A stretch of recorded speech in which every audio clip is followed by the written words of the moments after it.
Update India TV, हर खबर सच्चाई की ओर। बॅलेट पेपरवर मतदान झालंच पाहिजे, बॅलेट पेपरवर मतदान झालंच पाहिजे, बॅलेट पेपरवर मतदान झालंच पाहिजे। ईव्हीएम हटाओ, लोकशाही बचाव, ईव्हीएम हटाओ, लोकशाही ईव्हीएम हटवून मतपत्रिकेद्वारे निवडणुका घ्या, सोलापूर जिल्हाधिकाऱ्यांना निवेदन। इलेक्ट्रॉनिक मतदान यंत्रांवर ईव्हीएम वाढत चाललेल्या संशयाच्या पार्श्वभूमीवर ईव्हीएम प्रणाली रद्द करून पुन्हा बॅलेट पेपरद्वारे निवडणुका घेण्यात याव्यात, अशी मागणी करत सोलापूर जिल्हाधिकाऱ्यांना निवेदन सादर करण्यात आले। लोकशाही ही जनतेच्या विश्वासावर उभी असते, मात्र गेल्या काही वर्षांत ईव्हीएमबाबत देशभरात संशय, शंका व अविश्वासाचे वातावरण निर्माण झाले आहे।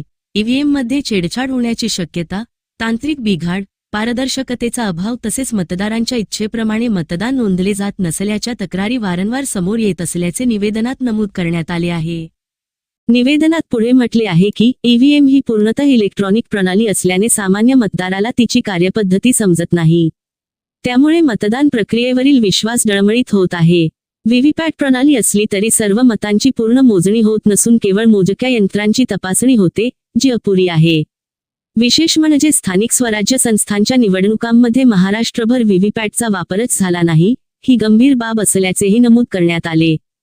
तसेच जर्मनी, नेदरलँड्स व आयर्लंडसारख्या देशांनी ईव्हीएम नाकारून पुन्हा मतपत्रिका स्वीकारल्याचे उदाहरण देत भारतातही पारदर्शक व सर्वमान्य अशी बॅलेट पेपर प्रणाली राबवावी, अशी मागणी करण्यात आली।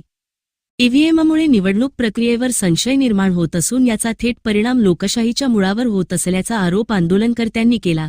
संशयमुक्त निवडणूक ही काळाची गरज आहे। मतदारांचा विश्वास टिकवायचा असेल तर निवडणूक प्रक्रिया पारदर्शक आणि सर्वमान्य असली पाहिजे, असे मत यावेळी व्यक्त करण्यात आले। दरम्यान हे निवेदन भारत निवडणूक आयोग, महाराष्ट्र राज्य निवडणूक आयोग तसेच माननीय राज्यपाल व संबंधित उच्च अधिकाऱ्यांपर्यंत पोहोचवावे, अशी विनंती प्रशासनाकडे करण्यात आली आहे। या शांततामय आंदोलनाचे नेतृत्व सलाहुद्दीन शेख, निमंत्रण प्रमुख नागेश गणपत माने, अध्यक्ष सायबण्णा सिद्धप्पा तेगेळी, सचिव गुरुनाथ सोमनाथ पाताळे, उपाध्यक्ष नागेश सिद्धराम पासकंटी, खजिनदार यांच्यासह अबादास नडगिरे, सल्लागार सिद्धारूढ हिटनळी व राजशेखर येमुल सदस्य यांनी केले। मी सलाहुद्दीन शेख लोक बचाव कृती समितीचा निमंत्रक आज सोलापूर शहरामध्ये पूनम गेट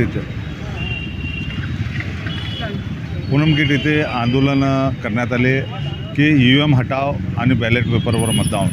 गेले अनेक वर्षापासून महाराष्ट्राच्या वेगवेगळ्या विभागामध्ये या प्रक्रियाचं आंदोलन प्रक्रिया सुरू आहे, पण या सोलापूर शहरामध्ये या तीव्र स्वरूपाचं आंदोलन करणार आहे। येणारे 3-4 वर्ष कुठलंही मतदान नसताना आम्ही आंदोलन सुरू केले। गेले 3 वर्षापासून आणि 3 वर्षानंतर या मतदानाची प्रक्रिया बॅलेट पेपरवर व्हावं।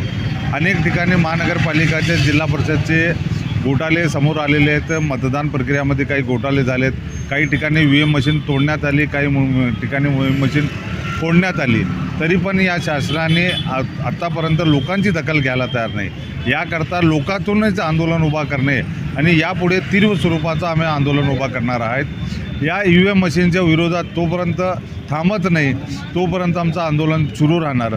बाजूच्या शेजारच्या राज्यामध्ये बॅलेट पेपरचे मतदानाची प्रक्रिया सुरू झालेली आहे, तर महाराष्ट्रामध्ये येणारे कुठलाही इलेक्शन असू दे बॅलेट पेपरवर मतदान घेण्यात यावा।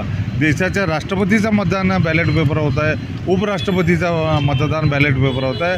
लोकातील निवडून झालेल्या लोकांनाही बॅलेट पेपरवर मतदान पाहिजे, या मुख्य मागणी घेऊन आज दिवसभर आम्ही या पूनम गेटला आंदोलन करत आहे। कृती समितीचे संपूर्ण कार्यकर्ते येणारे 3 वर्ष हे एकमेव ध्येय धोरण ठेवून आंदोलन करणार की येणारे महानगर जिल्ह्याने जो काही इलेक्शन असेल बॅलेट पेपरवर झाला पाहिजे। बॅलेट पेपरवर न झाल्यास या कृती समिती गल्लीपासून दिल्लीपर्यंत आंदोलन करण्याची तयारी ठेवलेली आहे।